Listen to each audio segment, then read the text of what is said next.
দেগঙ্গা চৌরাশিয়া গ্রাম পঞ্চায়েত প্রধান বাপ্পা মণ্ডলের বাড়ির দুয়ারে বুধবার সকালে মিষ্টির প্যাকেটে তাজা বোমা কে বা কারা রেখে যায় তা নিয়ে উঠছে প্রশ্ন। এলাকায় রয়েছে চাঞ্চল্য। কারা এই প্রধানের বাড়ির সিঁড়িতে বোমা রাখলো তা নিয়ে যথেষ্ট জলঘোলা হচ্ছে। ঘটনাস্থলে দেগঙ্গা থানার পুলিশ গিয়ে তাজা বোমা দুটি উদ্ধার করে। দেগঙ্গা চৌরাশিয়া গ্রামের পঞ্চায়েত প্রধান বাপ্পা মণ্ডলের বাড়ির সিঁড়িতে এই মিষ্টির প্যাকেট দুটি রাখা ছিল, আর তার মধ্যেই ছিল তাজা বোমা। পঞ্চায়েত প্রধানের মা সকালে উঠে দেখেন মিষ্টির প্যাকেটে রয়েছে বাড়ির সিঁড়িতে। খুলতেই চক্ষু চড়ক গাছ, মিষ্টির প্যাকেটে রয়েছে দুটি বোমা। খবর পেয়েই দেগঙ্গা থানার পুলিশ মিষ্টির প্যাকেট থেকে তাজা বোমা দুটি উদ্ধার করে।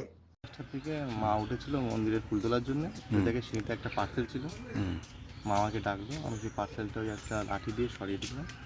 থানায় কল করলাম, থানায় এসে ওটা দেখলো, দেখে দুটো মানে হাত বোম, বড় মানে প্যাকেটের মধ্যে।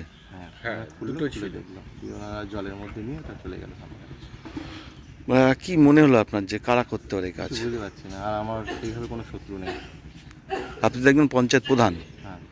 আর সেই হিসেবে কি আপনার করার প্রতি কোনো সন্দেহ আছে? কোনো সন্দেহ নেই। আপনার কোনো সিসি ক্যামেরা আছে বাড়িতে? না। থানায় অভিযোগ করেছেন? হ্যাঁ, যাবো।